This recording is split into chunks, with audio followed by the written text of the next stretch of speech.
morning, good afternoon, good evening to all of you, and welcome to the third edition of the Curiosity Forum. And today we're curious about sustainability. Did you know that by 2050, the United Nations forecasts we might need the resources of almost 3 planets to sustain our current lifestyles? Unfortunately, we only have one. This staggering fact underscores the urgency of our global challenge.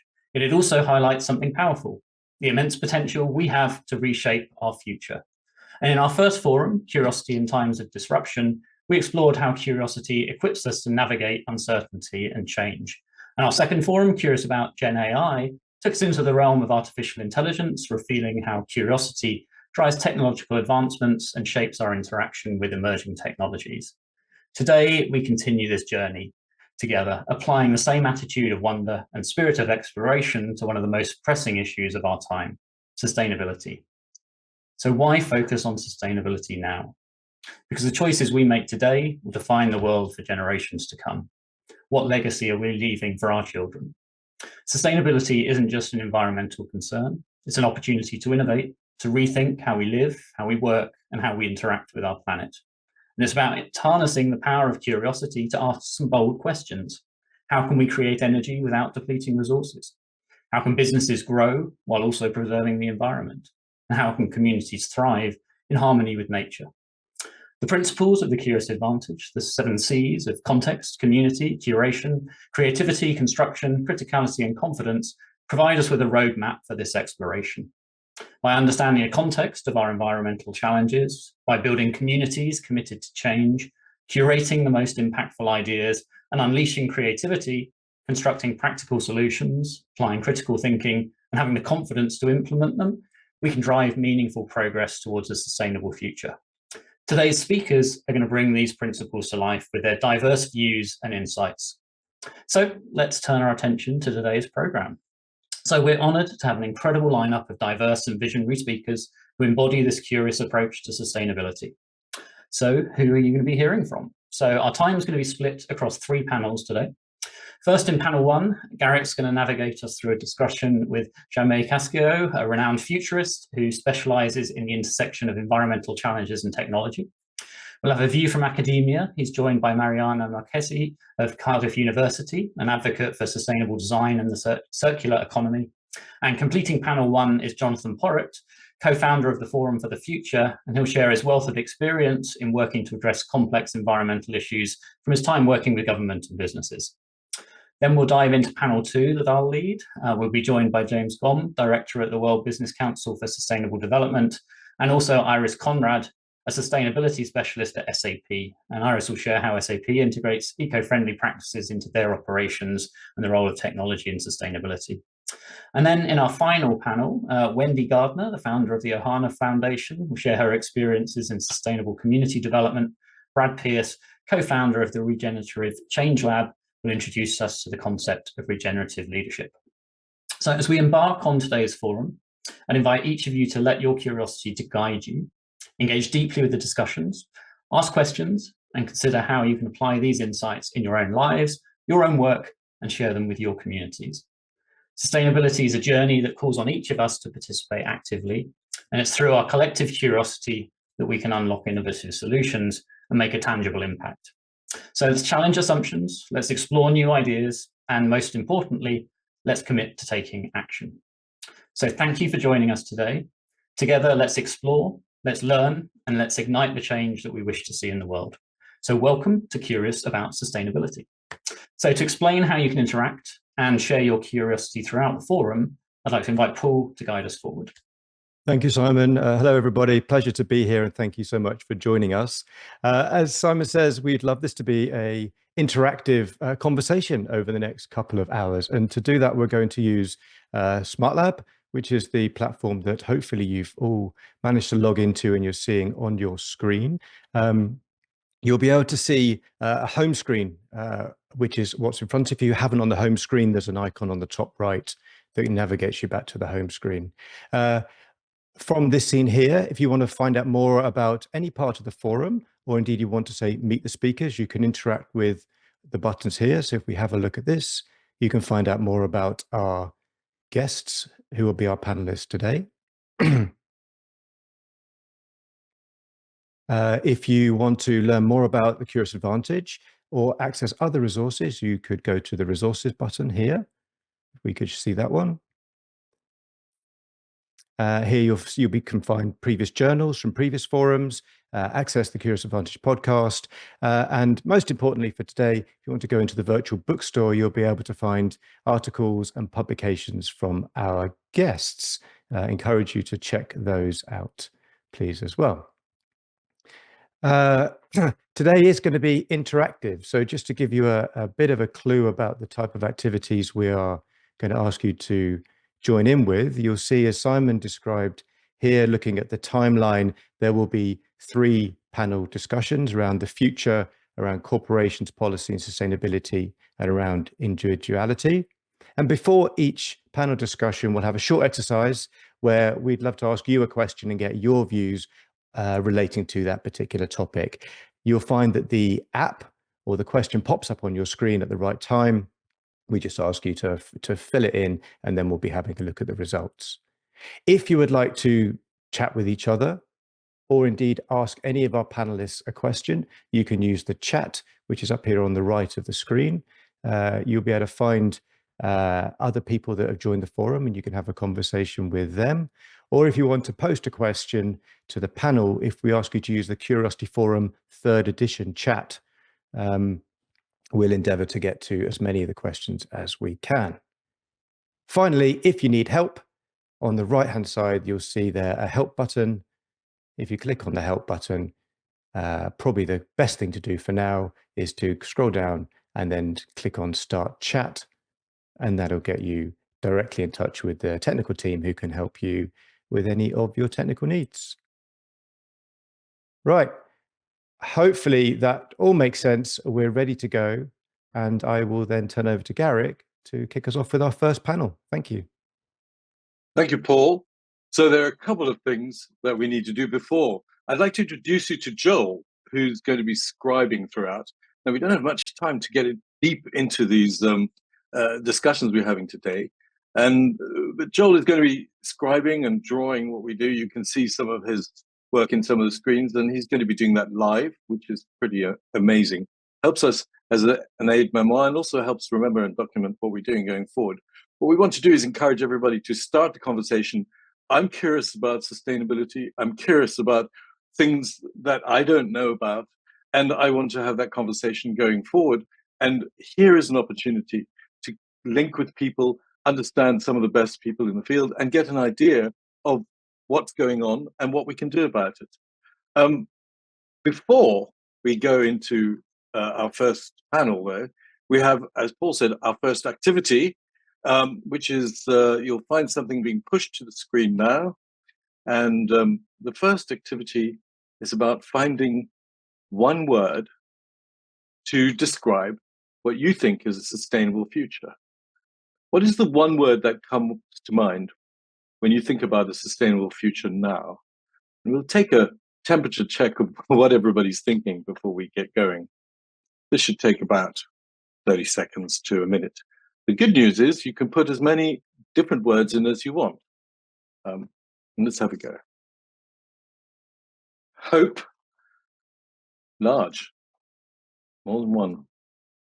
Mindset, challenge, economy, successful, action, vital, immediate, essential, stewardship, generation, immediate, efficient, trust, resilient.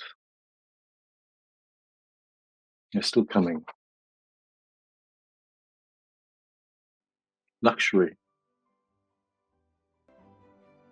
economic, better, innovation, the weather, renewable. I have to say, just as a comment, it's interesting to me that hope stands right in the middle and has obviously been chosen by more than one person.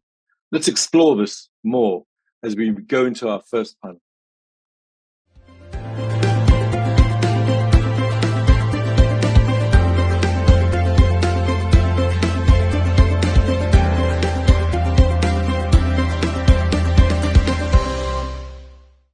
Welcome, everyone, to our first panel, curious about a sustainable future. And we have three people with us who are working at the heart of some of the future and some of the things that need to be done for our future. Jamais Cachot is recognized for his work in foresight, scenario planning, and futurism. He's contributed extensively to discussions around the future of the environment, technology, and society. He's senior fellow of the Institute for the Future in California, where he's worked on scenarios related to environment challenges, global risks, and the impact of emerging technologies on the future. His work often explores topics such as climate change, geopolitics, sustainability, and social change, in particular future scenarios. Jamais, welcome. And we appreciate it very early where you are. Thank you for joining us now. We have with us Mariana Marchesi, lecturer in sustainability and circular economics at Cardiff University. She focuses on sustainability, circular economic principles, and the integration of these concepts into business practices and policy development. Circular economics is a rapidly growing field aimed at reducing waste, improving resource efficiency, and creating sustainable business models. And her academic expertise includes exploring how systems and industries can transition from linear, as take and make and dispose, to circular, reducing, reusing, recycling practices, which aligns with global sustainability goals. She's specifically engaged with disseminating these and ways of getting these ideas into different scenarios. And finally, Jonathan Porritt, a well-known British environmentalist, author, and campaigner, been a prominent figure in advocating for sustainable development and environmental protection for many years, co-founded the environmental organization Forum for the Future in 1996, which focused on sustainable business practices and helping organizations transition to a more sustainable future. He's also a prolific author. He's written several influential books such as The World We Made and Capitalism as If the World Matters, and he frequently writes and speaks on these issues. The way it's going to work is I'm going to ask each of them to just lay out their stall for about 5 to 7 minutes each, and then we'll have a panel discussion and take some questions and have a conversation after that for the next 20 minutes or so. So without any more from me, Jamais, welcome. Thank you. I'm glad to be here. I'm still waking up, but I have my coffee. I'm okay. Oh boy. Right now, I am at work on a book called Navigating the Age of Chaos. And it's about the Bonnie construct that I've been working on for a few years: brittle, anxious, nonlinear, and incomprehensible. It's a way of framing how we understand what's happening to our world. And it applies directly to what's happening with sustainability, and in particular, the global climate. Because we are at a balancing point where we know exactly what we need to do to make things better in the long run. We know what technologies we need, and we have most of them, if not all of them. We know what processes and policies we need to implement. We need to choose to act. And that is the big question: is will we choose as a civilization and as a culture to act? Because we're, again, this balancing point. We have a choice of going towards a future of sustainability, of resilience, of success, and a future of misery. Now, that's actually a really important word to me, because very often people who work in the field of environmental futurism end up feeling fairly despondent. I mean, nearly all of the futurists I know, especially those who focus on climate and the environment, are on antidepressants. This is not a fun topic, because it's very difficult to get people to change their behavior, even if you know what to do, if it's not in their immediate interest or in their immediate desires to do so. But it's not apocalyptic. We very often find ourselves veering into apocalyptic language, and I want to avoid that. Because one, that's not realistic, and two, it's unless we are all completely wiped out, which is really unlikely, barring an unexpected asteroid, we will continue as a people. And the question is, will our lives be something that we can embrace and enjoy, or will they be miserable? And So in my discussions with people, when I talk about climate, talk about sustainability, is really trying to pose that choice. The problem with misery, the problem with the potential for a miserable future, is that as it approaches, people get desperate, and desperate people do desperate things. I've actually done quite a bit of research and writing around the topic of thermal geoengineering, which is essentially putting some kind of reflection in the upper atmosphere to bounce back a small percentage of incoming sunlight to hold temperatures down. It's not a fix for climate change by any means. It's a tourniquet to stop the bleeding, and has the same kind of health benefits as a tourniquet. Keeps you alive, doesn't make you better. And nearly all of the geoengineering scientists that I have spoken with, and I have spoken with quite a few in person, nearly all of them really hate the idea of doing thermal geoengineering. They don't want to do it. They're afraid that we will be forced to do it out of desperation. And so when I talk about sustainability, when I think about sustainability in this bonny future of brittleness and anxiety and nonlinearity and incomprehensibility, what I'm thinking about is this tension between, can we do it because we know what to do, and can we, or are we stuck with a future of desperation and misery? And I really hate that that is even a possibility. But when you look at what's happening around temperatures and hysteretic lag of temperatures, if we stopped all carbon emissions right this very second, we would still see another decade of continued warming and centuries at this temperature. It's difficult to see that we can be willing to act, because so many of us have been doing this work. I've been doing this work for over 25 years. I was a co-founder of worldchanging.com back in 2003. So I've been deeply immersed in thinking about the future of the environment, of sustainability, of the climate for decades. And time and again, I have seen situations both in the environmental work and more broadly in my work in foresight and futurism, where recommendations are ignored, where good ideas are set onto a shelf and, look, we have it on our shelf, we know what to do.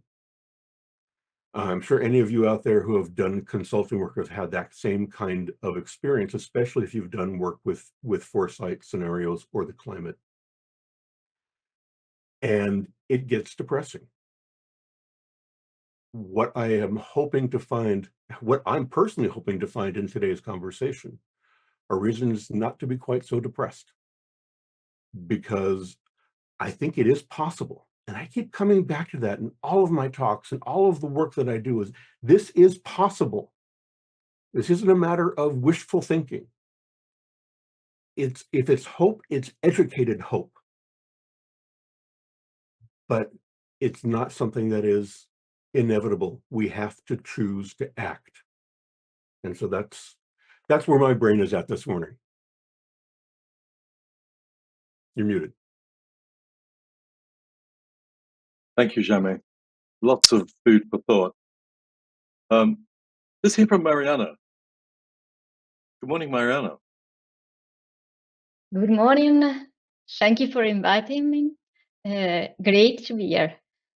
So I work in the intersection between academic research and teaching and real-world application to facilitate and develop innovation for sustainability and the circular economy in city and the built environment. So I'm an architect, a researcher, but also I'm teaching about this topic. So my focus is on sustainability and circular economy and designing for them. But I would like briefly to help to introduce the concept of circular economy, because we know is a hot topic. We know we are speaking a lot about this, sometimes it's very difficult also to understand what is it. So before explaining it, I would like to introduce a concept about, so sustainability is currently moving from a linear concept, from an approach focused on limiting damages to an approach focused on restoring and regenerating our social ecological system to flourish sustainably. So, like, to help understanding, let's think an example. We used to design sustainable building to reduce the negative impact that they have on the environment. So, for example, we used to design buildings to reduce their energy demand, as well as produce renewable energy to cover our energy demand. We designed them to reduce a negative impact. Now we are looking at designing buildings that are restorative and regenerative. So we would like to design buildings that have a positive impact on the environment and society. So what we are doing? We are designing, making, use building that can be used and recovered at the end of the service life, to avoid waste, to extend the service life of component and material as much as possible, and also regenerate natural system. In this type of approach, in this wish for a regenerative and restorative sustainability, circular economy fit as an approach in which we would like to move from a linear approach of taking, making, using, and disposing resources to an approach in which we take, make, use, and recover resources. So in a circular economy approach, material never become a waste. Nature is regenerated, and product and material are kept in use as much as possible through maintenance, reuse, refurbishment, remanufacturing, recycling, and composting, in order to avoid waste and to allow us to flourish sustainably. So in this, in a circular building is a building that is developed, used, and reused without unnecessary resource waste, without pollution and ecosystem degradation. It is built in an economic way for the well-being of people and the environment. Technical element can be disassembled and reused at the end of their lifetime. And biological element, bio-based material, can be composted. In my role, a difficult task is teaching about sustainability, is educating and also helping people to understand this complex topic, because it's interdisciplinary.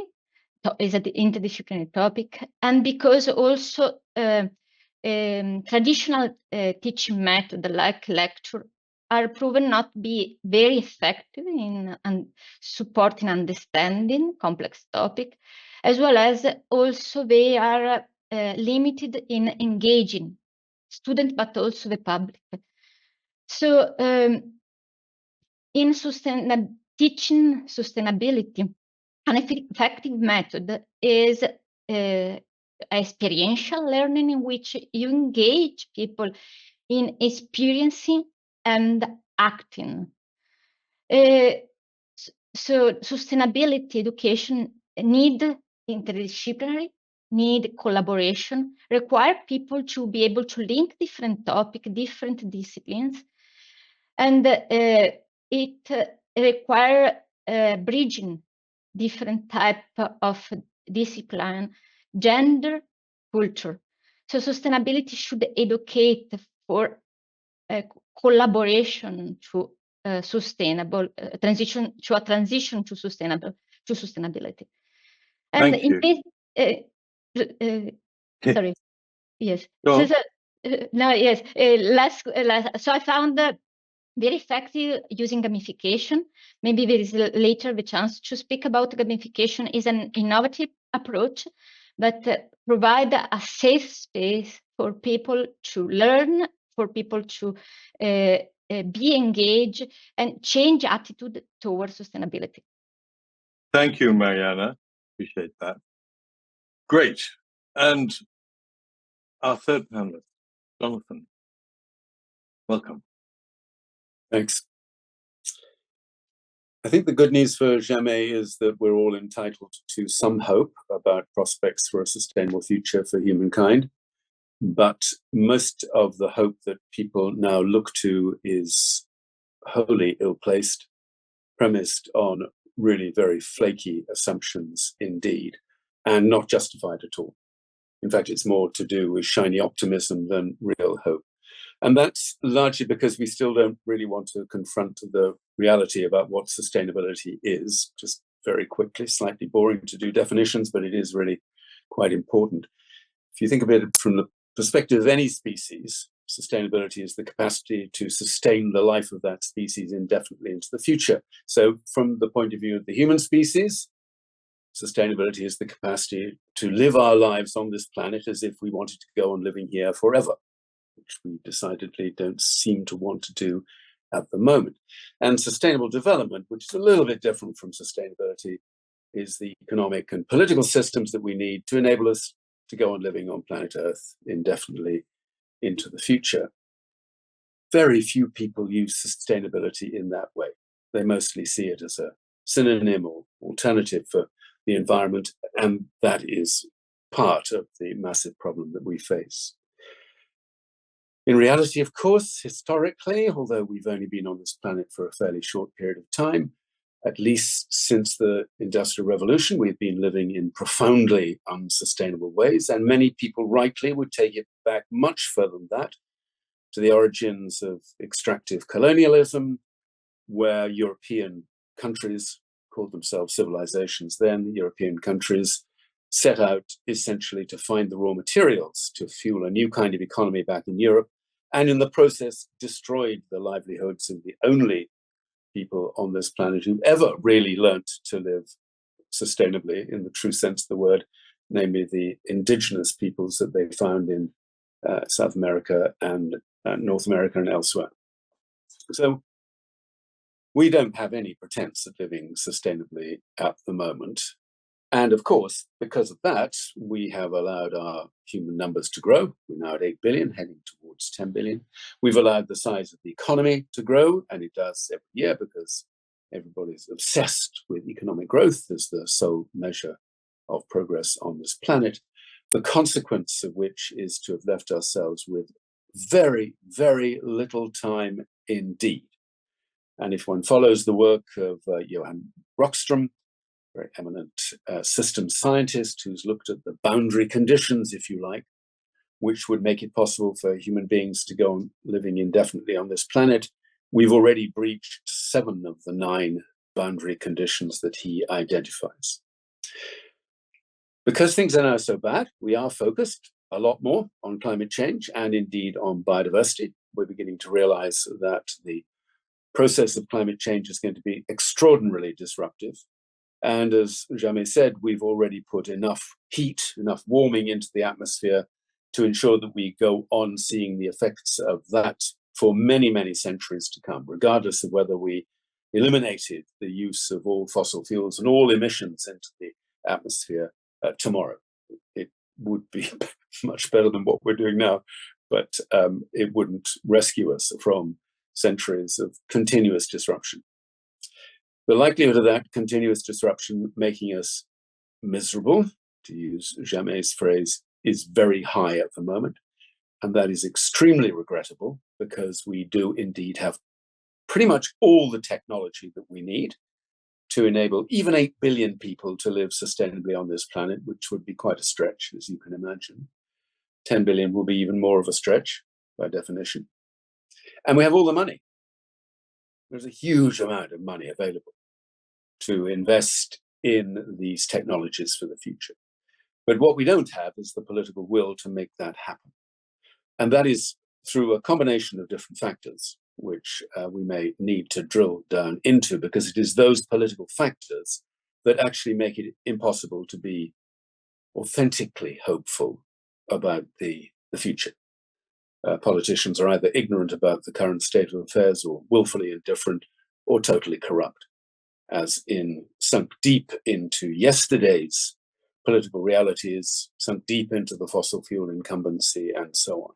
So this is all about the politics. It's all about the degree to which people will now seize opportunities that come our way, especially as climate change gets worse and worse, will come our way to break this deadlock. We could still do it. Chances of doing so diminish by the year. Thank you, Jonathan. Those are three very powerful positions to set us off on. I'm going to ask us to have a conversation in terms of each. You've talked about the definition of sustainability and the difference between that and sustainable development. You've all talked about the need for education, and we've all talked about the need for action, about where we are at a critical point. You've also talked about policy and politics. My question, just to kick us off, is, having highlighted the need for education and the need for political change and so on, what is it that we can practically do? What needs to happen now? How do we communicate and educate in order to enable a sustainable and indefinite future, given that we have all the resources? What do we need to do? What do we need to do now? Let me start with Jamais.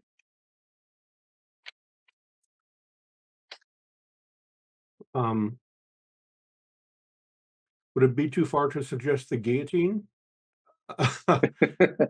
No, it's very, given that I happen to live in the United States, I'm very conscious of the challenge of politics to achieve the kinds of long-term thinking that we so desperately need.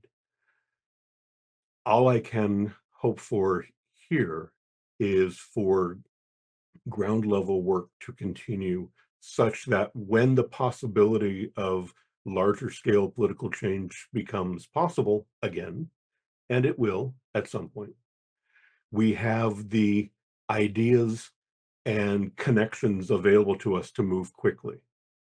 That's the dilemma, is that as you suggest, Garrick, this is not just a problem of of people not knowing what to do or not knowing how to act.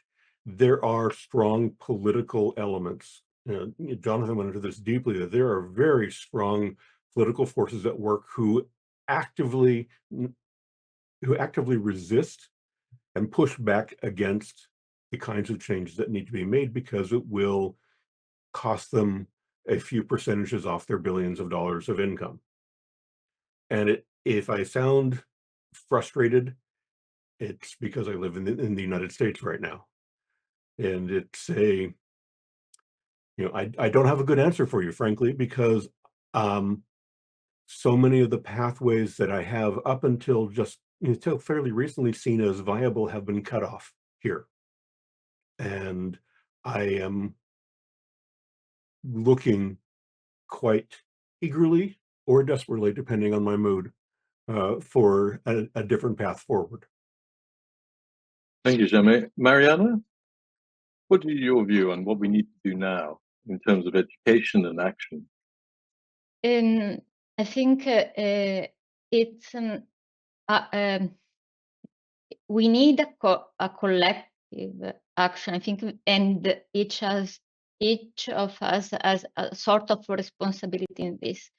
I can say, I think I have the power to do something through research, try to understand what I can challenge that can be overcome, and recommendation that I can provide for politician, or regulation to overcome this.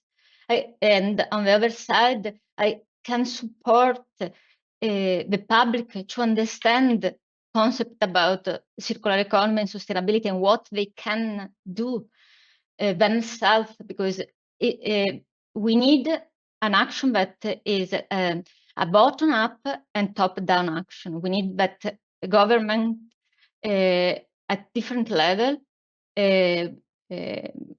provide support and regulation for promoting action and supporting us to act, but also we need on the bottom action and engagement. So we need to understand what circular economy is, what we can do, but also not only because of the environmental benefit, but also because sustainability have an impact on society.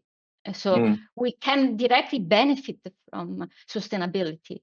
And this is going to affect our needs that is not only also our affect also aspect about economics, about our opportunity to live. And so I think we need to move and collaborate towards sustainability. So there's something also about top-down, and I will come to Jonathan about his view on the top-down. Well, also the bottom-up, you're saying there's need for agency and there's need for individual agency, that we need to act and educate to do so. We hear that very strongly. Jonathan, you down on politics. You heard what Jamais has to say. What's your view on what we need to do now that will shift the game? I agree completely with what Jamais said about politics, and yep, the epicenter of today's chronic dysfunctionality is indeed the United States. But I suppose what I would urge people to do, if you imagine that we're part of something called the sustainability movement, which some people think they are and some people haven't thought of the idea, but just imagine for a moment that we all are, especially on a call like this. First thing we need to do is explode delusion. Stop people living in a fantasy land about what it is. And I'm very conscious that we've got a session coming after ours on what happens with corporates. Well, most of what corporates do or claim to want to do is very, very deluded, basically. So Simon invited us to challenge assumptions very quickly. 3 assumptions that have to be challenged. 1, the assumption that we are somehow apart from the life on Earth, and we're not. We are absolutely part of life on Earth. 2, the assumption that we're in control. We're not, as we're about to learn very, very painfully as the climate runs away with us. And 3, the assumption that the laws of the market are more powerful than the laws of nature and thermodynamics. Absolutely astonishing idiocy wrapped up in those 3 dominant assumptions at the heart of today's economic system. What was the first assumption for me again? I got control, the assumption of control, the assumption of market laws are more powerful than natural laws. The first assumption is that we somehow stand apart from the rest of life on Earth, that we are uniquely, as the human species, subject to none of the rules and conditions and norms that every other species is subject to. We're outside of nature in some way. Interesting. Indeed. Yeah. We've talked about technology and all of these things, and I wanted to just explore that. Do you believe, is there hope? Given, we're all talking in a highly technological and probably highly expensive technology that allows us to be able to communicate around the world and be able to bring these forces to bear on certain topics like this.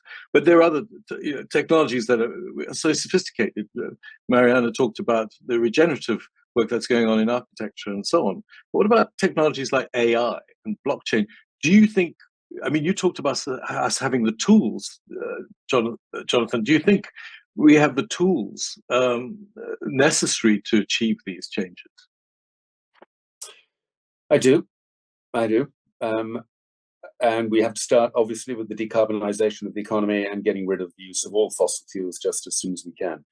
Beyond that, we then have to look at every other source of emissions into the atmosphere, and in particular, that includes the carbon-intensive food and agriculture systems that we have on the planet today. We all know, we've talked about what those alternatives look like. I mean, we've written about them. We know precisely how we can do this. So we do have that technological potential, but it's only going to work if the policies change to make it possible to expedite those investments, that pattern of innovation, everything that Mariana is talking about there, which is so wise and so sensible and so, forgive me, Mariana, so bloody obvious on a finite planet that that's what we should be doing. And it must drive you completely mad with frustration that we still continue with what you call the linear economy. So, of course, there's pretty much nothing that we can't put right if we just had a generation of politicians who understood what it was that was necessary. Thank you, Jonathan. Jamais, what's your view? Well, I'm not a big fan of blockchain, just to set that one aside. I wrote about 20 years ago, I wrote something about the singularity is not a sustainability strategy. Basically counting on artificial intelligence and other kinds of hyper advanced technologies to save us is not going to work. That's not a wise strategy. That's playing the lottery every week, and making plans around your billions. If that happens, it's these tools, the tools like artificial intelligence and various kinds of networks and quantum encryption and all these kinds of really wonderful things could be helpful, but they're secondary. As Jonathan suggests, they are secondary by a long way to policy. And this is just a question of action. And I think that's what we're all coming down, just reiterating time and again here, both here and in our larger work, that action needs to be taken at a policy level, at a leadership level. And technologies may sometimes make that easier. Sometimes they might get in the way, but they're not, the technologies themselves are not the focus. The focus needs to be the actions that we take, the policies that we create, the goals that we have in mind, not just for our wallets, not just for our bank accounts, but for our planet. I can't sum up everything we've talked about right now because this is only the start of the conversation, but the things that is really speaking to me and some of the questions that are coming through from the participants are how important politics are and how important policy making is, and how important having a relook at our economy is and what it is we reward in our economy, how we have to decouple from a carbon-based economy, what's that going to take, and how do we enable the policies to achieve it, and what is the action that has to be taken at an individual level and also in a collective way that can enable those shifts to happen. If there's one abiding thought that I want to explore further as we move on is how can we do this collectively? What is the collective action that's required from ordinary people like you and me to make a difference and to enable the political will to be there? We've just been through COP29, which I think has been not a success by all accounts, and yet raised more questions about what is needed in order to make a shift that gives us a definable and sustainable future. Another thing that's come out really is our definition of sustainability is important, and the difference between that and sustainable development and our understanding of what it means to create an opportunity for our species to survive indefinitely, and what that means for the changes that need to come forward, because change is not an option, and that seems to be clear. I'm learning a lot. I thank all of our panelists. Right now, we'll have an opportunity again to speak as we go further, but I'm going to hand over to our next panel.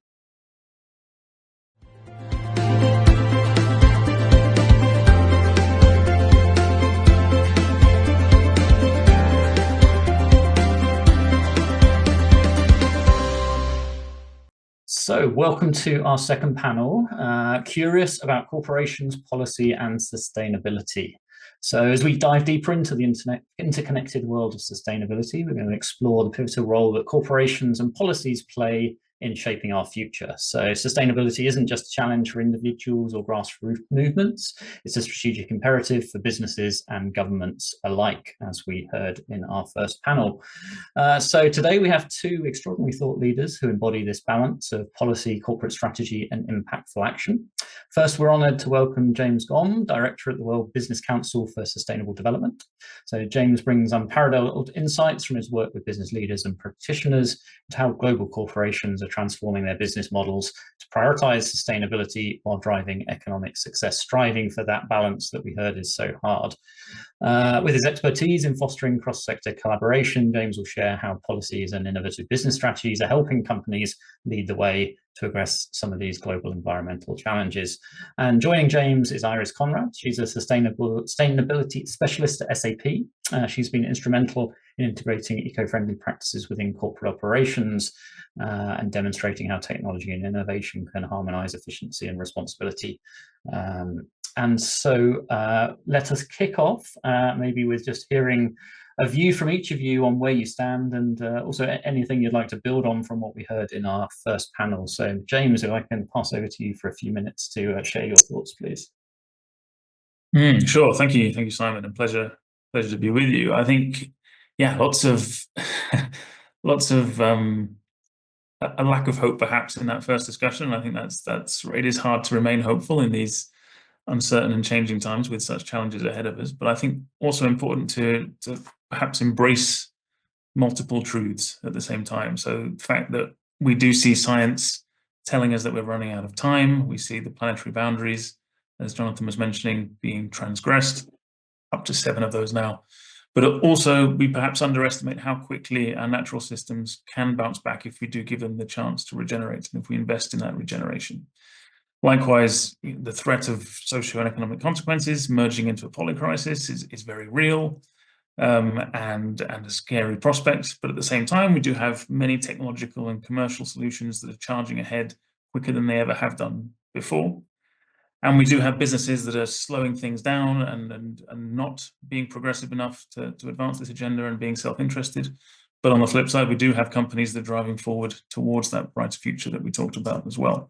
So I think important to embrace those multiple truths and try and keep our glasses half full and half empty at the same time. When we're talking about sustainability, getting to that what is sustainability question, I think very easy, particularly for some of the companies we deal with, to be overwhelmed by all of the different sustainability conversations that are going on constantly, lots of new issues constantly emerging, the complete alphabet soup of acronyms, particularly in the reporting space, that are overwhelming a lot of companies in terms of their reporting requirements. At WBCSD, we tend to distill things into 3 highly interwoven, urgent systemic crises in the form of the climate emergency, nature loss, and also socioeconomic issues and mounting inequality. And so those things we see is the key ways of framing this, the problems that we're facing. Climate change, we've talked about obviously as well. We're at 1.2 degrees of warming already. We're cruising towards 2 degrees warming in the next 20 years and 3 degrees and perhaps beyond, but after that, we don't take action. $200 billion worth of economic damage done in 2023 alone, looking for similar levels this year. Predicted that by 2050, we'll have 20% of GDP lost as a result of climate impact. So a very real threat to long-term business continuity. On the nature side as well, obviously, we've seen incredible amounts of the natural world depleted over the last 50 years. 73% of all life on Earth, WWF tells us we've lost since the 1970s. So clear need for regenerative action there. And on the social side, and of course, that is part of nature as well. People are part of nature. But these rising inequality around the world leading to a lot of the polarization that we've been seeing, disparities in income, wealth, and well-being, all having terrible effects. And the numbers there equally sobering when we think that the richest 10% of people in our society now hold 75% of all of the wealth, and the bottom half, the poorest half of humanity, holds just 2% of the wealth. So something's wrong with our system, and we do need to take action to address it. And lots of bad news out there, but the reality, although that reality is stark, we do have this window of hope still open for us. And we have this, science tells us, we have this 5-year period now, where if we do take rapid transformative action, we can reduce some of these impacts and put ourselves on a more positive path forward, no matter how unlikely that may seem some days. So we have to take the opportunities that we have. Many businesses are embracing that need for transformation, but it is difficult.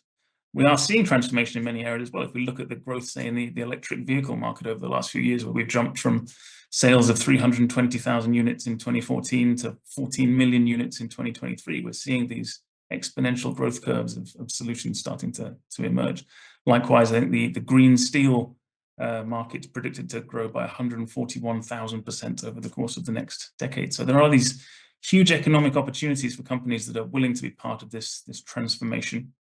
But there really is no time to lose, because change has never been this fast, but it will never be this slow again. So, of course, companies that are not taking action, I think, now are going to miss out on seizing these opportunities of the sustainability transformation, which we often equate to the digital transformation. I think we're in the foothills of a sustainability transformation, but we see it being as impactful as the digital transformation was over the last 20, 30 years or so.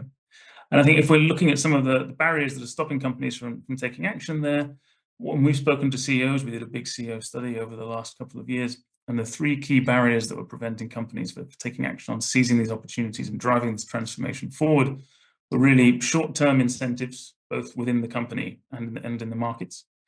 Then sustainability is still perceived across much of the business as a cost mindset, so not seen as an opportunity area, but a cost area that was holding growth back.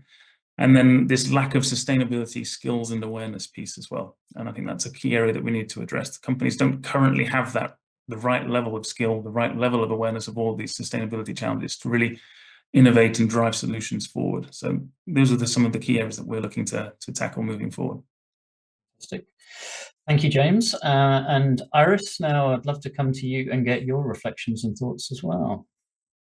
Thanks a lot, Simon. And first of all, it's really a pleasure to be here with you. Well, I would like to pick up one thought that was mentioned in the previous panel. That was, we got all the knowledge we need in order to fight the huge sustainability challenges that we are all witnessing. And while I would agree on it in general, I would argue that, in the context of corporates, it is partly true. We either are lacking knowledge or are lacking the tools to really effectively and efficiently steer on this knowledge, in a sense that we would increase the positive impact a corporate might be having or decrease the negative impact that a company might be having. And that brings me to my focus area, that is impact measurement and valuation. Now, first of all, what is behind that, and why is there a need for implementing and introducing an additional tool that is meant to be an additional to classical accounting system? Well, did you know that the basis for how corporates are doing financial accounting was invented more than 5 centuries ago? So this means that there is a quite effective, quite mature system for financial accounting, measuring financial impact, but a system for measuring the impacts that a company has with its business activities across its entire value chain on society and on the environment still is lacking or not used at all. And I think this is, in the context of corporates, one of the root causes for the sustainability challenges that we are all facing. And in order to constantly improve the sustainability performance, that should intrinsically be the motivation anyhow, companies should be rather part of the solution than part of the problem. Companies need this knowledge, they need the insights, they need to understand where exactly are the impacts that they are generating. And besides the, license to operate that James has alluded to in a great way, that it just makes sense for companies from an innovation perspective and so on to focus on sustainability. I think the overarching theme really is to decrease the negative impact and increase the positive impact, and with that improve the sustainability performance of a company overall. Now, how can this work? That's where this concept of impact measurement and valuation would come into play. What does this mean? Well, this concept, as said, is a complementary approach to financial accounting system and builds on the basis of ESG reporting, environmental, social, and governance reporting. These are indicators where data is collected and reported on by many companies already today because there are legal obligations to do that. Impact measurement and evaluation builds on this data that is being generated anyhow and translates this classical ESG data, we call it physical metrics, into monetary terms. So at the end of the day, we would see what is the impact a specific business activity across the entire value chain of a company has on environment and on society in monetary terms, so in US dollars, euros, or in whatever currency would be required by that company. And that has three main advantages. First of all, it allows for comparison across sustainability metrics, because how would you compare, 1 cubic meter of water consumption to 1 ton of CO2 equivalents to social indicators such as forced labor or child labor that is typically measured in cases? It's just hard to compare, if not possible at all. Secondly, those persons in a company that are really, driving business decisions typically are not used to those sustainability concepts. The language they know is money at the end of the day. So translating these sustainability impacts into monetary terms really allows for interpretation for those people that at the end of the day make the business decision. And thirdly, it allows for an integration into the classical financial accounting system, so that at the end of the day, if a business decision will be made, it won't be based purely on classical financial metrics such as profit, loss, and so on, but it would also take into consideration the impact, again, on environment and on sustainability. And to make it maybe a little bit more concrete, let me share with you one tangible example.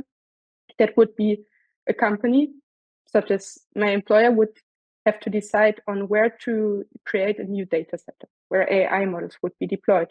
And as you might have heard that water consumption is an issue, an increasing issue in the context of AI. So it should, besides the fact that it will be a business case, it should also take into consideration what are the local water stress levels. This tool, impact measurement and evaluation, considers where the water is consumed, because it's not irrelevant whether it will be consumed in Spain or in Norway, or in the state of California or in the state of Alaska, and uses those contextual factors that are science-based in order to translate cubic meter of water consumption into monetary terms. So at the end of the day, the business decision on where to create a new data center will also be based on the local water stress levels or other sustainability indicators. And that, again, will help to constantly improve the sustainability performance of a corporate.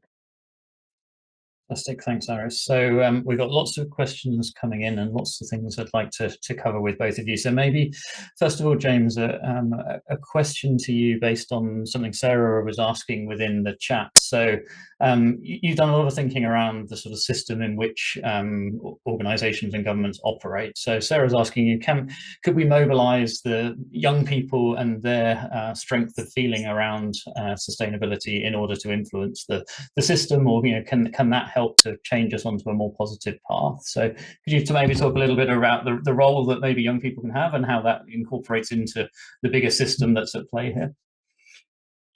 Yeah, no, it's a really interesting comment, and I think something that a lot of our members at WBCSD, so a lot of the companies we work with, are embracing as part of their strategies too. Often, you can turn up at events like COP, and business is represented by the older generations, so we say, and typically, male, pale, and stale representatives are often the order of the day for a lot of the companies that are there.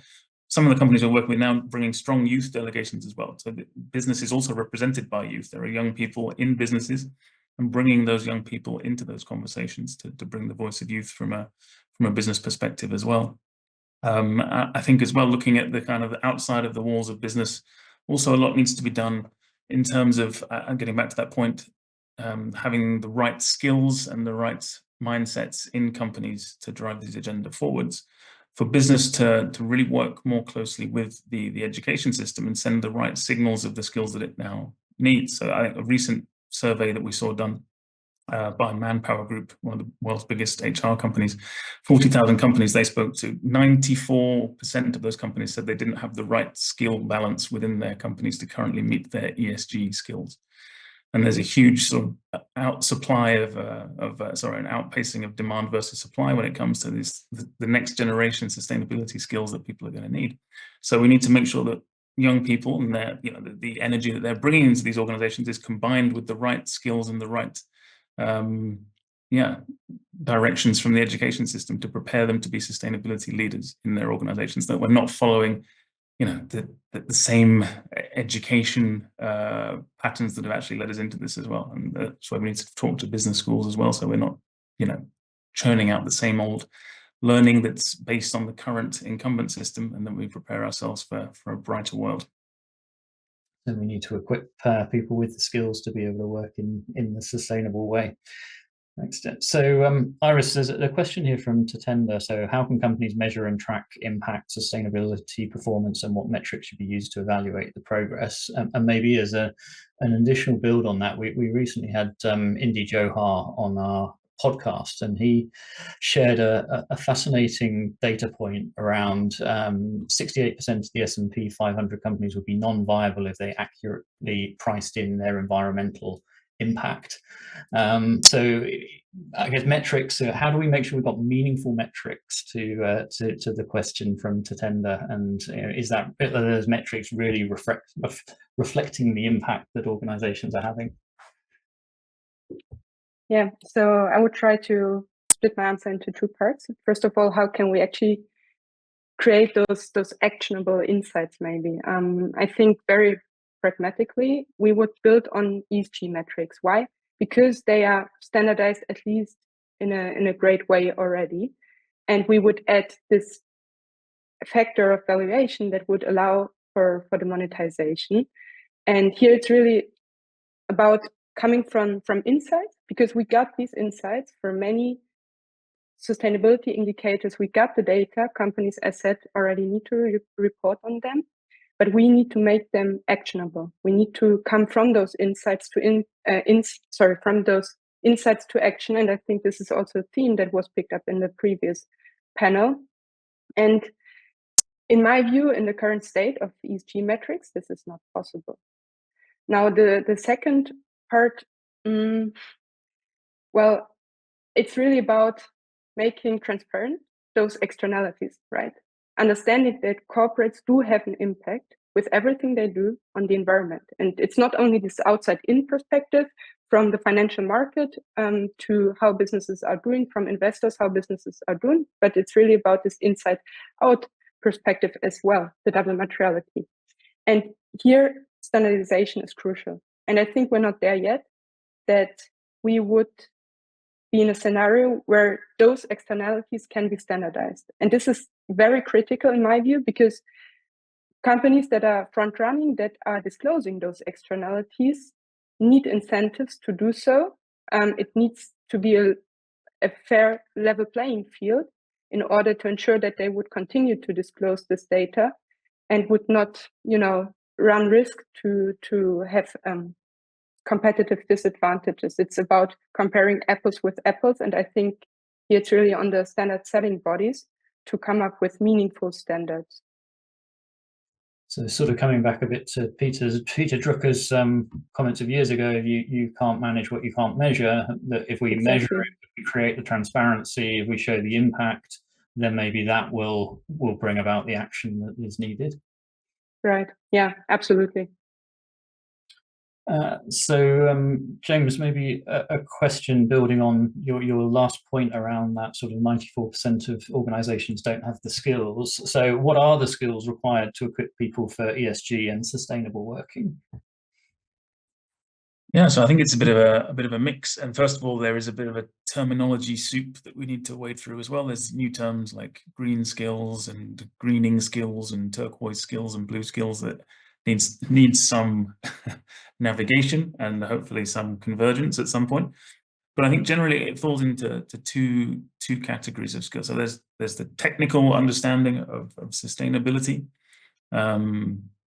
at sort of the broad level, sustainability fluency, and then as you get into more specific functions, a technical then interpretation of what sustainability means in the context of that role. That could be new roles, or it could be completely, the conversion of existing roles as well. So things like hydrogen innovation or solar power installation, these sort of technical pieces that are going to relate to new green products and services. And then, of course, the greening of roles like accounting or whatever to incorporate some of what Iris is talking about in terms of how we manage things. So there's the kind of the technical piece, but there's also a really, really important adaptive piece as well, right? If we're talking about completely changing the way many of these companies operate and changing at speed and at scale to be to enable that transformation that we need to see, what are the kind of the adaptive skill sets? And there we've been working closely with an organization called the Inner Development Goals, who have started to bring a framework around some of the key adaptive skills that we need to realize the ambitions of the Sustainable Development Goals. And they have a series of 5 pillars around being, thinking, relating, collaborating, and acting. And there's encouraging qualities like systems thinking, courage, or perseverance as we face these things. So I think that's an important piece as well. And in that context, critical that human resource teams are taking this agenda on head on and working closely with their sustainability teams as well. We've often seen a bit of a disconnect there between sustainability and the human resource function. And I think we need to sort of bring those two worlds closer together so that we're really investing in developing these skills, both on the technical and on the adaptive side. And that aligns with what I think Gwenola in the chat was saying around that link through to the Inner Development Goals as being a great framework. So if people aren't familiar with that, I would urge you to look up the Inner Development Goals tied into those UN Sustainable Development Goals in terms of a great framework for the skills that we need to be thinking about for the future. Thank you, James. So Iris, maybe another question here from Maeve for you. Any top tips in embedding ESG metrics into business cases for capital investment? So how can you help people to create the case for investing in things that are really going to make a difference across the organizations that are listening to us? Yeah, I think there are 2 perspectives to it. One is the financial market, represented by investors in that case, if this question is referring to that one. And then the second one is if you're already working for a corporate. With regards to the investors, I would say, ask for data, ask for corporates to disclose the right data, and also challenge on the meaningfulness of this data, on the comparability of this data, and especially also on the methodologies that are being used. For instance, with regards to this impact methodology, it's really important to note that the basis is scientific. And I think this is a crucial guardrail that needs to be followed, that, again, will ensure consistency and will ensure credibility. And I think another thing that is really important to note is that collaboration is key. It's not only about requesting the data, but then also on providing feedback, providing insights, and so on, because at the end of the day, it's a mutual learning journey. It's a greenfield for many corporations still. And here, collaboration across sector boundaries is required and will be required in this, pre-competitive environment. And then when it comes to the corporate perspective, well, I think that the vast majority of companies is required to disclose sustainability data anyhow, depending on the size, obviously, of the company. But here, the challenge would be to what can be done in order to go beyond compliance. Yes, we need to disclose the data. We need to disclose specific ESG indicators and so on. But what is really the value add of disclosing this data? Or can we come to a scenario where we would leverage these insights, this data, to, again, make meaningful actions, let meaningful actions being following on these insights, to come up with meaningful programs to really achieve a status where we can, change the way corporates are being managed, and where we can come to a status where corporates can be part of the solution. Thanks, Iris. We're down to our last few minutes. Maybe the same question I'd like to pose to both of you, and it's a question that we've had from Tracy, and also a similar question from Evrim. So how can we personally be part of helping action the changes that we need? So what can people do at a personal level to be part of the initiatives that will actually make a difference and take us to that glass half full rather than glass half empty situation that you described, James? So what can people practically do? Yeah, I think always a tough one. I think there's a couple of things, right? So we can take effort to minimize our own impact as much as possible.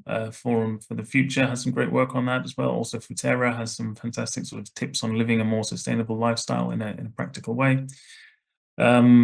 I think as individuals, as part of corporations or larger institutions, and I think then it's about getting your voice heard as well and calling for the action that you think is needed and translating sustainability. I think taking the time, first of all, to understand sustainability, as Jonathan was alluding to, it's a concept that is understood differently by different people, but to really understand what the state of the world is, and the state of the social issues that are out there too, and to translate that then into how that relates to your function and your organization and how you can drive that forward. And so spending the time to really take the temperature of what's going on and to understand how your function can play a key role in driving that forward in the larger context.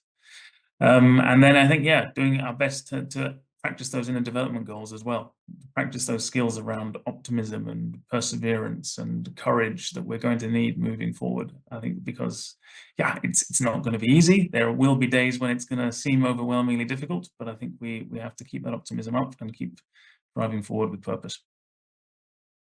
Great, thanks, James. And Iris, your thoughts on what can we do individually or in our roles in organizations?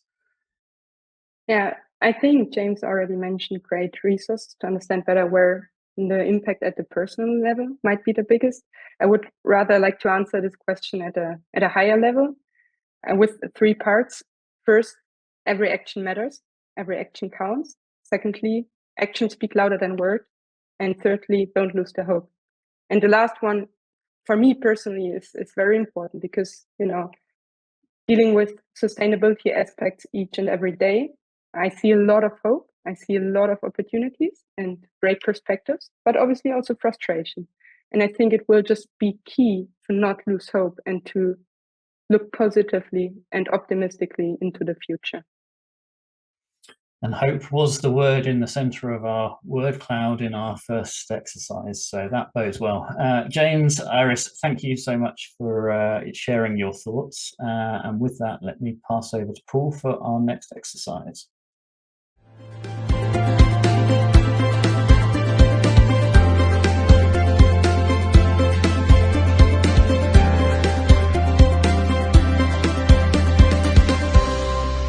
So in our final conversation, we're going to discuss what we can do as individuals to impact sustainability. We've heard about the role of governments, policy, corporations, and perhaps it's easier to think that this is too big a problem for individuals to solve. Sustainability is something for someone else to deal with. But as I've been listening today, I've been reminded of a quote from Vincent van Gogh, who said, "Great things are done by a series of small things brought together." And in this conversation, I'm curious to find out what are some of the small and maybe large things that individuals can do. For our conversation, I'm delighted to be joined by Wendy and Brad. Wendy Gardner is an experienced change agent, leader, and strategist. She's the founder of the Ohana Foundation, a global movement dedicated to empowering individuals to embrace self-love and authenticity to help individuals make sustainable choices in their daily lives. Welcome, Wendy. Thank you, Paul. And Brad Pierce is co-founder of the Regenerative Change Lab, an organization dedicated to assisting leaders and change makers in navigating transitions by integrating living systems principles into leadership practices. With over 25 years of experience in global sustainability, Brad advises businesses, nonprofits, and communities on cultivating conditions for sustainable and regenerative change. Welcome, Brad. Thanks, Paul. Nice to be here. Guys, both Wendy and Brad are focused on empowering individuals and communities to effect meaningful and sustainable change. So let's hear about some of their work. Wendy, maybe if I ask you first, please tell us a bit of your journey and How can individuals make sustainable choices in their daily lives? Absolutely. Thank you, Paul. I'm delighted to be here. So let me just kick off then with my opinion. Humans are burning out. There's 92% of workers experiencing burnout during their careers. We don't have 25 years to wait. Humans must take a priority chair at the sustainability table. It's about rewriting our collective story to be more inclusive, equitable, and effective in driving the change. It's about changing the story of mankind to a much more competitive story of humankind. I've been thinking a lot about humanity and what the world most needs at this critical moment in our existence.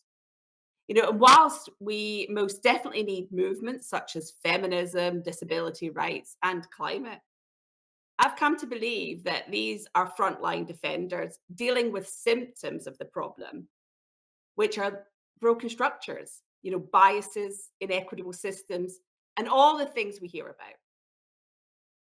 As I've been thinking about this, I've been thinking about the root cause. What has led us to this broken system by creating and upholding them in the first place? Because at the end of the day, systems are run by people. So to change our systems, people need to change. Systems are essentially people in action. All of the solutions in the world won't fix these systems if the underlying anger and fear and everything else that helps to create and keep these systems in place haven't changed.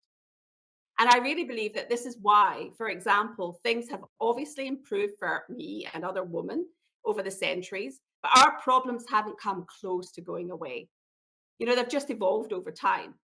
Today, instead of fighting for my voting rights or being able to wear trousers instead of skirts, we're dealing with internet trolls and the lack of women in leadership roles.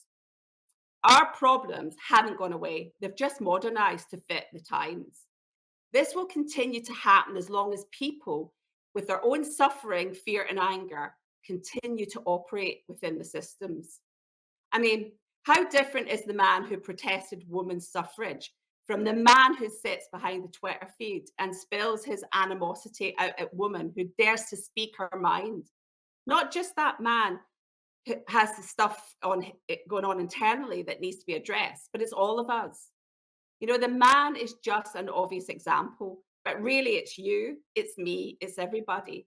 And as Steffi Wagner from the Mother Wound Project said, pain travels through families until somebody is really ready to feel it. We all have suffering within us that needs to be addressed. And until we go inward and turn that suffering, fear, and anger into love and compassion, we will never heal as a society. Because again, root cause, what is leading to all our broken structures and inequitable systems? Where instead of focusing on external world and all the broken systems, we focus on the inner world and empower people to change that. Our goal is to empower people to feel safe, to love themselves courageously. This will probably be big for some people, but I've been on this evolution for the past number of years, and it's one that I firmly believe that we as a society need to go on. It's activism that focuses on healing yourself in order to heal the world. It strikes me that we do not have a movement for humanity. We need all these other movements, but why don't we have something that encompasses all of us and goes to the root cause? We forget we all are on the same team, and even all these individual movements are working towards the same goal. We most definitely need human sustainability to take its rightful place alongside environmental and economic factors, and we don't have 25 years to wait. I mean, I really believe it's never been a more urgent than now to heal our society. There's a pandemic of self-doubt. There's 1 in 2 people feel more self-doubt than self-love. There's an epidemic of loneliness. 1.2 million men ended their lives in the US, not because they were depressed, but because they were lonely. And we have an adolescent's mental health crisis. We're forecasting that to be the #1 health condition by 2030. It's no secret that despite technology and globalization, we have never been more disconnected from each other, ourselves, and the planet. And I believe this type of approach is urgently needed, as it's what's bringing forward healing to save the planet. You know, we all long to belong. Thanks, Paul. Wendy, thank you. A powerful point of view. I'm keen to come back and unpack that with you in a moment. Brad, but first let's turn to you. Welcome.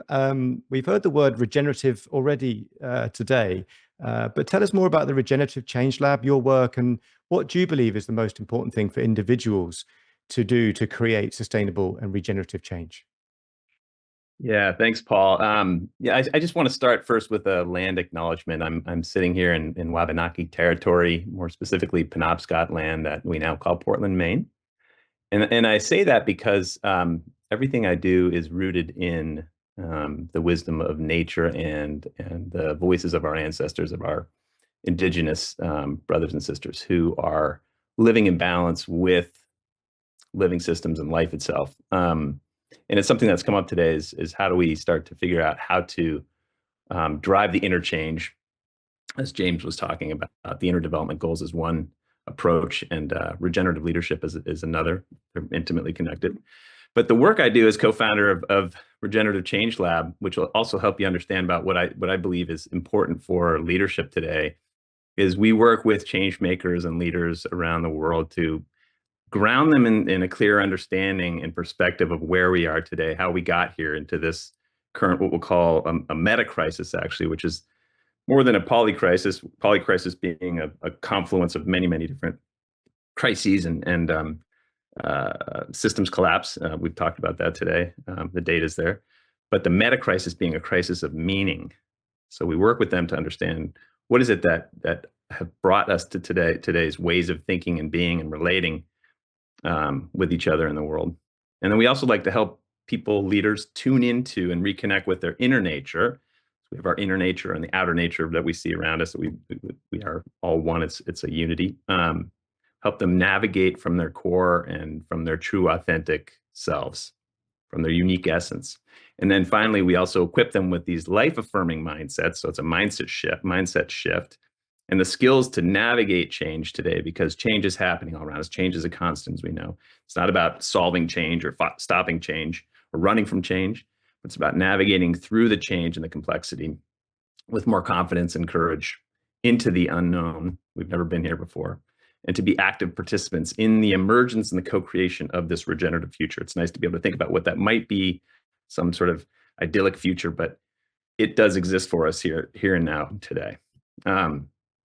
And so interestingly, so about 10 years ago, I started this process of recognizing that leadership was really missing this inner development, this human development from the sustainability conversation, from conferences, from dialogue. I was continuing to see conference parties and even things like World Economic Forum, other gatherings of important leaders trying to make big decisions for the world that, they're walking away and with oftentimes limited results or very sort of self-interested results and conflict. And over the years, I've been developing that and researching it and building communities of practice. But this regenerative leadership really spoke to me because it comes from the heart of life. It spoke to me because it's a convergence and confluence of multiple disciplines, from systems thinking to cognitive behavioral sciences to spirituality to biomimicry. And it helps us address this crisis of meaning and start to have more hope today. So I just want to quickly talk about curiosity. What is the role of curiosity today? What is some of the dangers of curiosity? Interesting, that word crisis in Japanese as a symbol for both danger and opportunity. We know that. So what are the dangers and opportunities? Some of the dangers that exist from curiosity, which really got us to where we are today, which again helped us be who we are and where we are. But we had things like the dawn of agriculture and the rise of civilization and the exploitation and colonization of multiple peoples around the world. We had the scientific revolution and the industrial revolution. Now with AI, all these things have helped us get to where we are through our curiosity and wanting to understand life and how to be better and evolve. But they've also created some ways of thinking, like we've talked about earlier. It's nice to be last because then I can sort of refer to people, but this sort of linear thinking that we have and this idea that we can control and manipulate nature and divide it up into extractable resources and focusing really intensely on the atom, our atom-like thinking, which is the part and sometimes often missing the experience of the whole, understanding the whole system that exists. And how do we build things better and faster and cheaper and to mechanize everything? These are all curiosities that we've had that have also led to the challenges that we see today in this polycrisis, metacrisis situation. So what if we could start using curiosity in ways to not just feed our brains and our minds with more information and the ability to be right and the expert and everything, but really to open up our hearts and minds and our wills around other ways to navigate the change and challenges that we see today? What if we could use curiosity to expand the concept of who we are? Could we lean into VUCA, the volatility, uncertainty, complexity, and ambiguity that exists all around us in nature? Those are natural characteristics of nature, not something to run from. Can we start to be curious about how do we shift away from dominance of our left brain, which is that highly analytical, logical, linear, factual side of our brains, to really opening up more our creative, intuitive, artistic, emotional, imaginative side, our right sides of our brains? Can we tap into other forms of intelligence? We often focus so exclusively on our brains and mind intelligence, and not so much on what's your intuitive intelligence and your heart intelligence, emotional intelligence. Obviously, these are things that have been talked about before, but how do we bring that and look at examples and metaphors from nature as the path forward? So that's just a little bit more about what I do. I appreciate the time. Brad, thank you. Okay, let's get into that. And I love how you both have described sort of stepping outside the system, and in some way sort of trying to create a collective meaning. And I want to click into two different topics to kick us off. One is about making choices, as Jamai's talked about, but also Jonathan talked about there isn't the political will, and what is our ability to impact all of these different factors that essentially we are living within.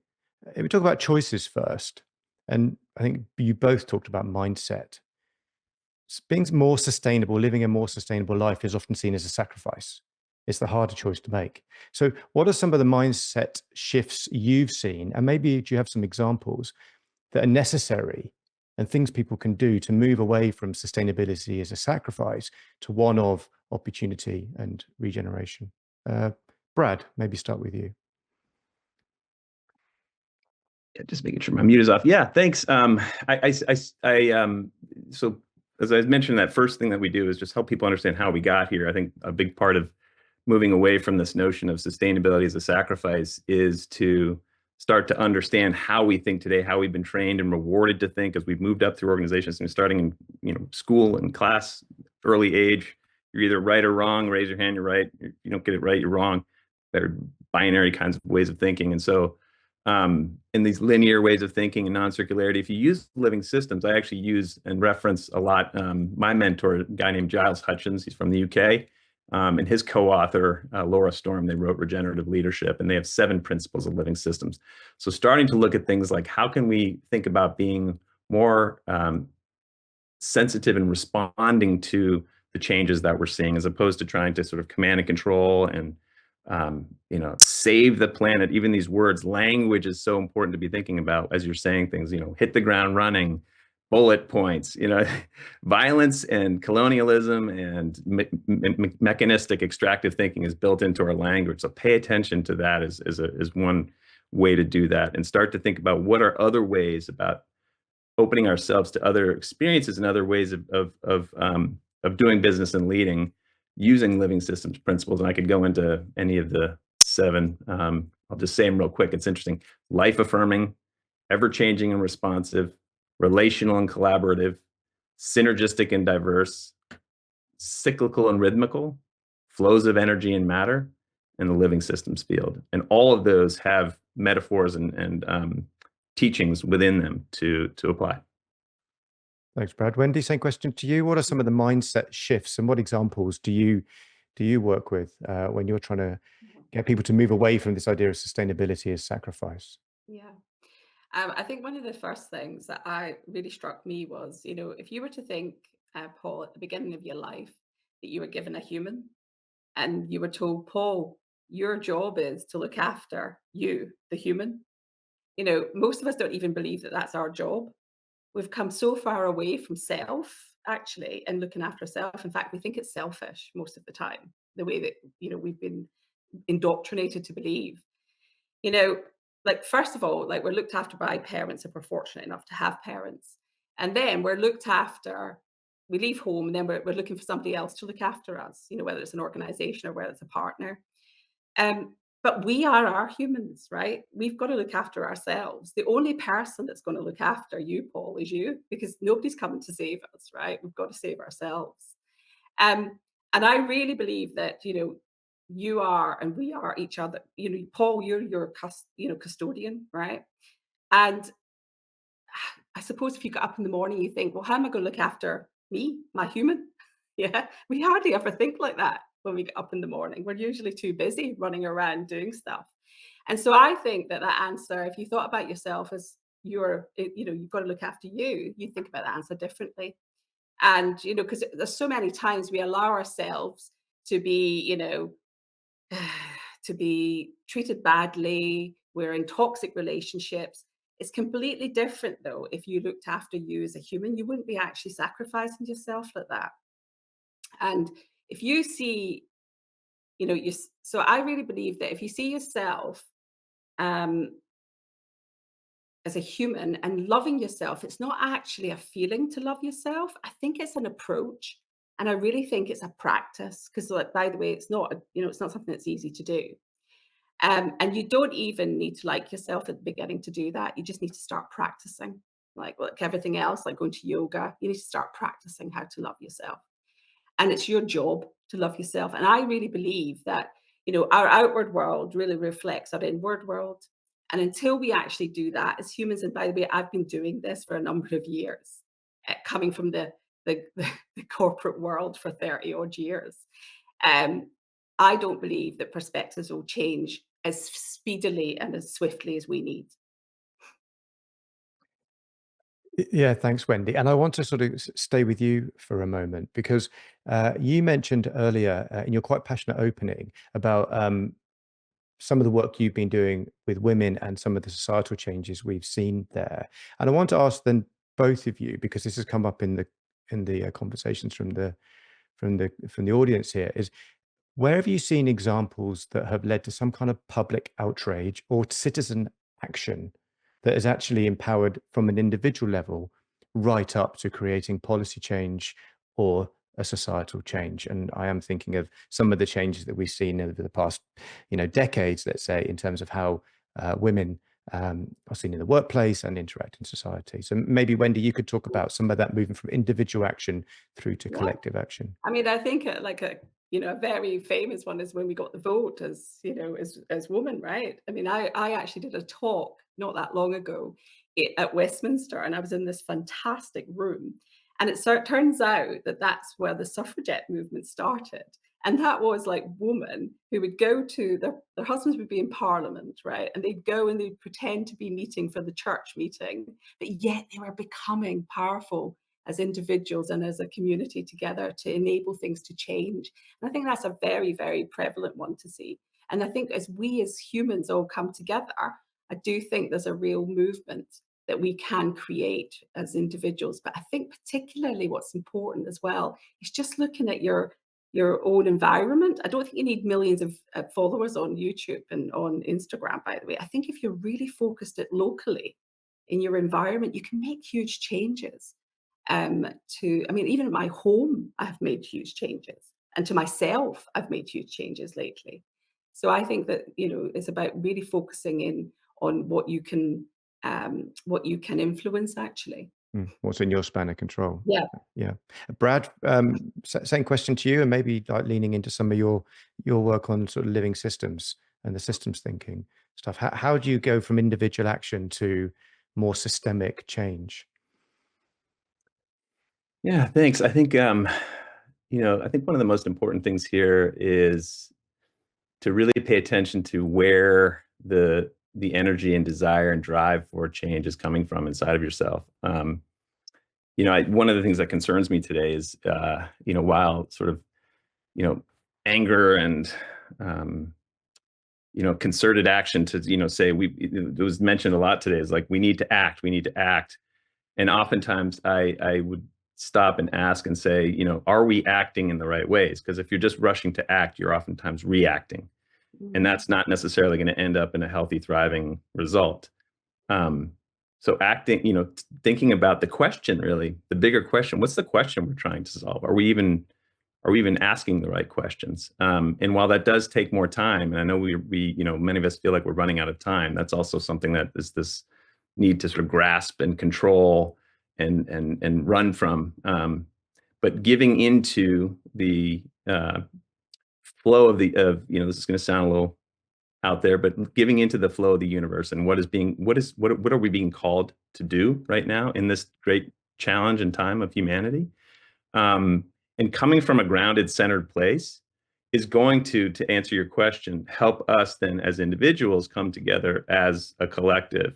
And also not just to come together as a collective in a powerful way, but also to address the opposing forces, the opposing challenging views in ways where we can actually come to some form of agreement, because it allows us to go into it with curiosity, to put ourselves in the shoes of the other people, even if we hate them and despise them, and say, you guys, climate deniers and all this stuff, you know, like, what are they trying to say? Where are they coming from? What's their worldview?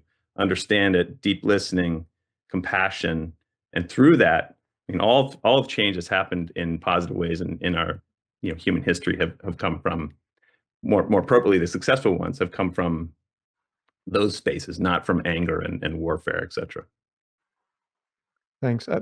One of the questions in the chat is about how we integrate this into our education systems, and I wonder if you've thought about this. And I'm sort of aware of, you know, some more recent things like since the pandemic, more awareness about mental health, for example, and education around that. Currently, certainly in, let's say, the UK, other countries, obesity, how we are become more aware about the foods we eat and so on, seeing it as a problem for us individually, as we're talking about sustainability, not just something out there for somebody else to solve.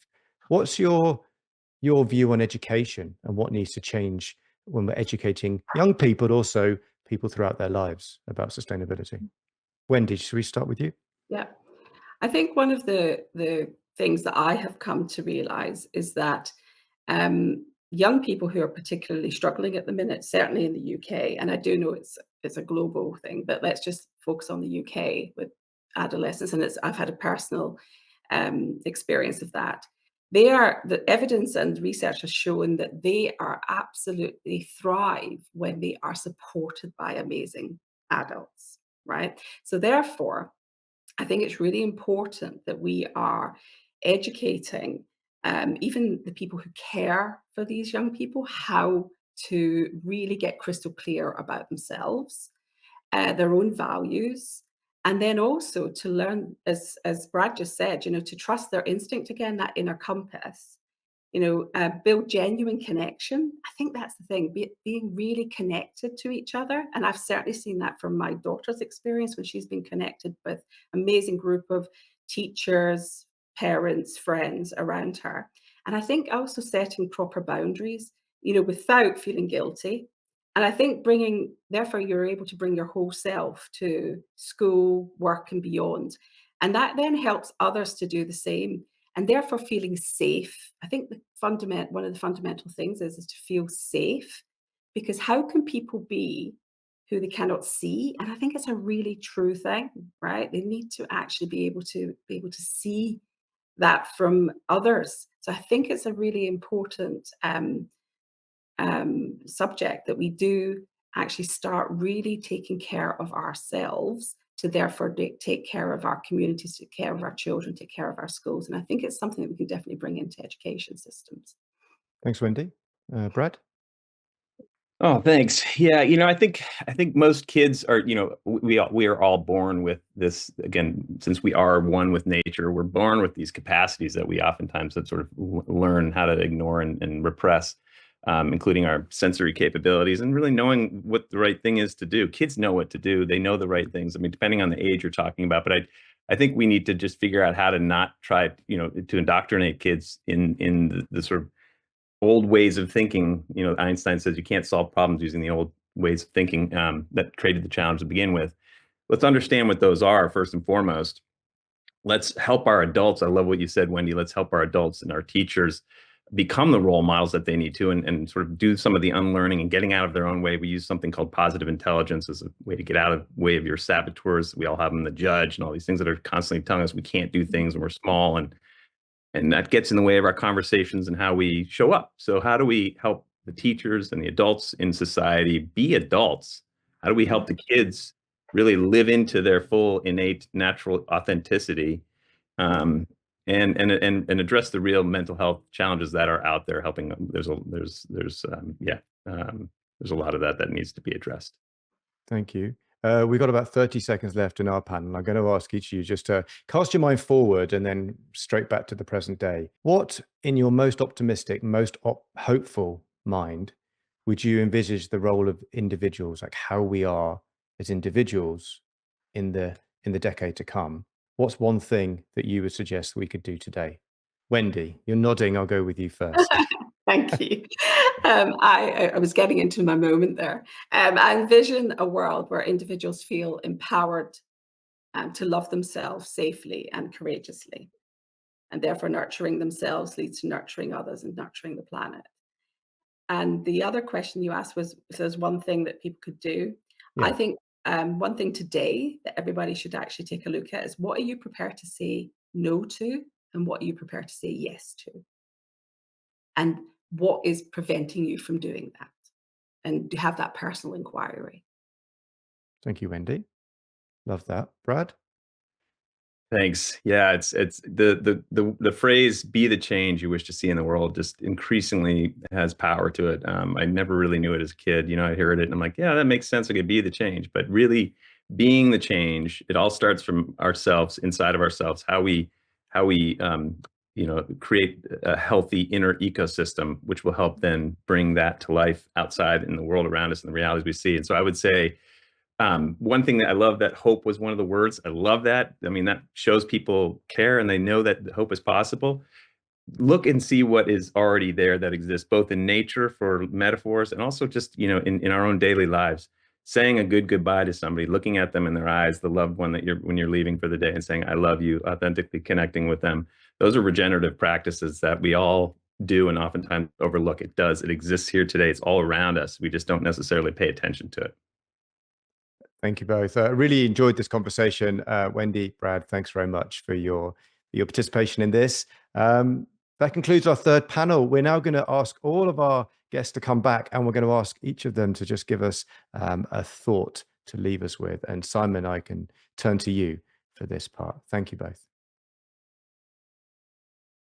Thank you very much. So let's run through, and keeping it short so that we end on time. But Jamé, I'd like to come to you first, if I may. So closing thoughts and reflections on what you've heard today to leave with our listeners. I had the opportunity a few years ago to speak at the Berlin Natural History Museum in the dinosaur room, which is basically filled with skeletons of extinct creatures. And talking about climate, I had the remarkable opportunity to realize that one of the fossils they had there is Archaeopteryx, the very first bird, the transformation of dinosaur into bird. And one of the things that I keep coming back to and thinking and listening today and thinking about the future is that even in the worst kind of extinction event, even in the biggest disaster, catastrophe for the planet, evolution and adaptation can create wonders. And we need to be thinking about transformation, about evolution, about how we adapt to a rapidly changing world and know that it is possible. Not be one of those dinosaurs in the museum. Absolutely. Thank you, Jamé. Mariana, your closing thoughts. Yes, so I would like to say that let curiosity drive us to a sustainable future. Curiosity is a powerful force that drives us to learn, create, and innovate. Curiosity can lead to extended research, deeper learning, and understanding of complex topics. Curiosity can lead us to create new solutions, solve a problem. Curiosity can lead to the discovery of new way of doing and create new approaches. So let curiosity drive us to a sustainable future. Thank you, Mariana. Let your curiosity drive you forward. James, your thoughts? Yeah, it's been some super interesting discussions. I think what I'm taking away is, I'm often focusing my efforts on what we need to, as I run our education work at WBCSD, what we need to learn, the skills and the upskilling we need to drive forward. But I think as well, important to think about what we need to unlearn as well. Some of the comments on the last panel, and particularly about some of the language we use and the way we think about things, this kind of linear thinking model, the importance of unlearning in combination with learning of new skills and new ideas to really help us move forward. Thank you, James. We need to unlearn things as well as learn them. Iris. Thanks, Simon. Yeah, I think for corporates, it is urgently required to measure the right things in the right way to really become part of the solutions. And at the end of the day, as Sir Ronnie Cohen says, do well and do good at the same time. That's about it. Thanks. Thank you. Let's make sure we measure the right things. Absolutely. Wendy, let's come to you. Thank you. Your outer world reflects your inner world. And when you truly value yourself, everything changes. Love it. Yeah. Thank you, Wendy. And Brad. Thanks. It's been a pleasure being here today. And I would just say again, change comes from within. Start by looking at yourself and what you can do within yourself, which then will create that reality around you. Appreciate the time today. Thank you, Brad. So if evolution and adaptation, we need to be curious. We need to unlearn as well as relearning. We need to measure the right things. Our outer world reflects our inner world, and we need to change from within. And we lost Jonathan, unfortunately, but lots of wise words there for us to take away. Garrick, let me hand over to you to close us out. I want to say thank you to everybody for their participation. It's fascinating how we've moved from the need to look at policy, the need to look at politics and put pressure on that, the need to look at corporates and what's going on there in order to measure and change classical accounting, and also to look at some of the skills that and fill up the skill gaps. Talked a lot about the kind of opportunities that are available and the economic and valuable opportunities that can be generated and are waiting to be taken, enabling us to evolve. But the thing that really also stays with me is that it's also an individual thing that we need to work on ourselves, and that our outer world reflects our inner world. It's given a lot to think about. We're going to document all of this. It is being documented. There will be a journal that is produced where you will all get access to it, and you'll be able to read again, discuss, and reflect. But of course, we want to encourage you to continue the conversation. It's impossible to come to some kind of conclusion today because we've just opened up. We've had such different perspectives, all of which are fascinating, but all of which take us down yet another venue for exploration. I'd like to encourage the conversation to continue. We've had fantastic people chatting in the chats, and we've seen people connecting with each other in the chats, and we've seen people starting to ask each other and answer questions and put their viewpoints forward. Let's allow that conversation to continue beyond this. You have people who are interested in their viewpoints and the things they've written, pursue them. The LinkedIn chat, I know, will continue at 4 o'clock, and there is a place for you to link on there. Continue that conversation in LinkedIn and join a community there around these various topics. The other thing is to stay involved and to stay being curious, because human beings are astonishing, for good and for not so good. And if there's one way out, somebody said it, that the system that we've created is the system that we've created, and it is essentially us. These are the things I'm taking away with me. I want to thank you all for participating. I want to thank you all for your comments and being involved, and keep exploring curiously.